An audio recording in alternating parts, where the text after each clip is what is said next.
Selamat pagi para sahabat sekalian dimanapun Anda berada. Jumpa lagi dengan saya Rinong Dukinaltum dalam Renungan Embun Rohani Pagi dari Kota Ambon, Manisi.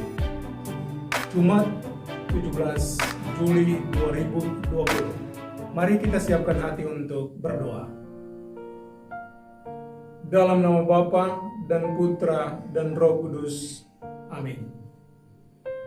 Allah Bapa yang Maha Kuasa, karena belas kasih-Mu, Engkau tergerak untuk menolong dan menyelamatkan kami.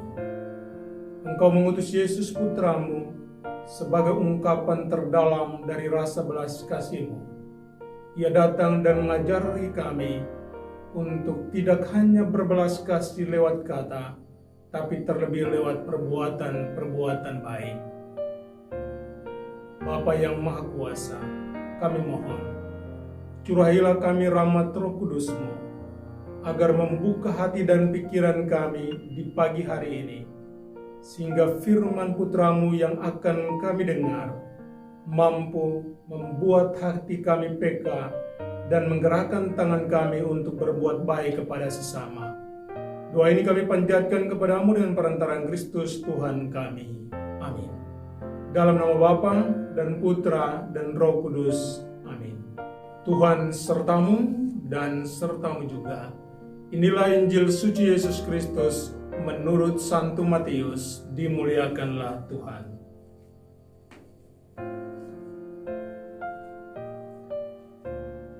Pada waktu itu, pada hari Sabat, Yesus berjalan di ladang gandum.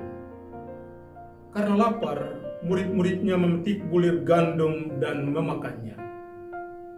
Melihat itu berkatalah orang-orang Farisi kepadanya, "Lihatlah, murid-muridmu berbuat sesuatu yang tidak diperbolehkan pada hari Sabat." Tapi jawab Yesus kepada mereka, "Tidakkah kamu baca apa yang dilakukan Daud ketika ia dan mereka yang mengikutinya lapar? Bagaimana ia masuk ke dalam rumah Allah dan bagaimana mereka makan roti sajian yang tidak boleh dimakan, baik olehnya maupun oleh mereka yang mengikutinya, kecuali oleh imam-imam?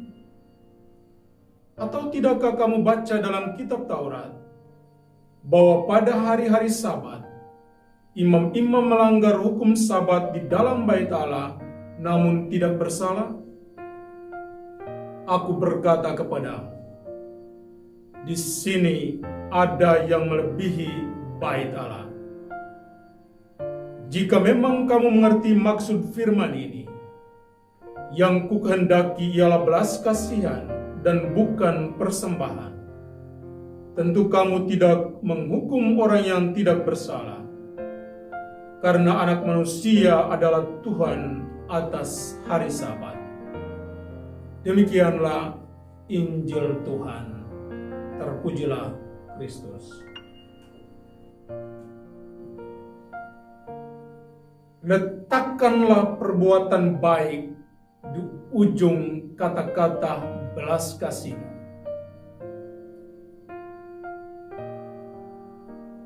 Bersyukurlah kepada Tuhan bila Anda masih mempunyai atau memiliki hati yang peka, hati yang dapat bersimpati dan empati kepada orang lain, hati yang dapat mencintai. Tetapi jiwa kita hanya bisa terselamatkan ketika rasa belas kasih itu kita ubah atau kita wujudkan dalam perbuatan-perbuatan baik bagi sesama. Para sahabat sekalian, dalam Injil hari ini, Yesus seakan-akan menolak adanya hukum atau aturan. Tetapi yang benar adalah Yesus sangat menghormati hukum dan aturan itu. Tetapi pada titik di mana aturan itu dibenturkan dengan manusia, kepentingan manusia, maka manusia harus diutamakan tanpa mengabaikan aturan atau hukum. Dan bahkan di Injil hari ini, dia mengatakan sesuatu yang mengungkapkan kedalaman hati Allah itu kepada kita manusia. Ia mengutip apa yang tertulis dalam kitab Taurat. Yang kukehendaki adalah belas kasihan, bukan persembahan. Firman Tuhan hari ini mengajarkan kepada kita beberapa keutamaan sebagai berikut. 1. Bila Anda belum menjadi seorang penaat hukum yang baik, maka jangan memaksa orang lain untuk patuh pada aturan atau hukum. Apalagi jika Anda menggunakan hukum itu untuk menciderai, untuk menghancurkan dan mematikan sesamamu. Kedua, setiap orang harus mengolah hatinya agar menjadi hati yang peka, hati yang bersimpati dan berempati, hati yang berbelas kasih. Tapi hati yang seperti ini harus mampu menggerakkan tangan kita untuk berbuat baik. Perbuatan baik harus ada di ujung setiap kata dan kalimat belas kasihan kita.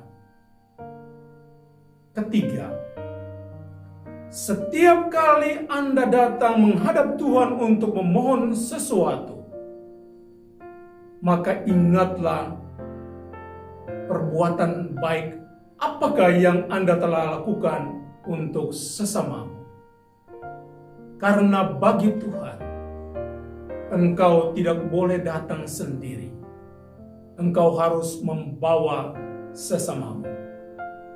Karena Ia sendiri bersabda, apapun yang kamu lakukan atau kamu tidak lakukan kepada salah satu saudaraku yang paling hina ini, itu kamu lakukan atau tidak lakukan untukku. Dan akhirnya, bersyukurlah apabila Anda memiliki hati yang peka, hati yang berbelas kasih kepada orang lain. Tapi yang Tuhan inginkan dan minta dari Anda adalah wujudkanlah rasa belas kasih-Mu dalam perbuatan-perbuatan baik kepada sesama. Dan saya percaya Anda mampu untuk melakukannya. Semoga demikian. Amin. Terimalah berkat Tuhan. Tuhan sertamu dan sertamu juga. Semoga saudara-saudari sekalian dilindungi dan diberkati oleh Allah yang Maha Kuasa, Bapa dan Putra dan Roh Kudus. Amin. Selamat beraktivitas.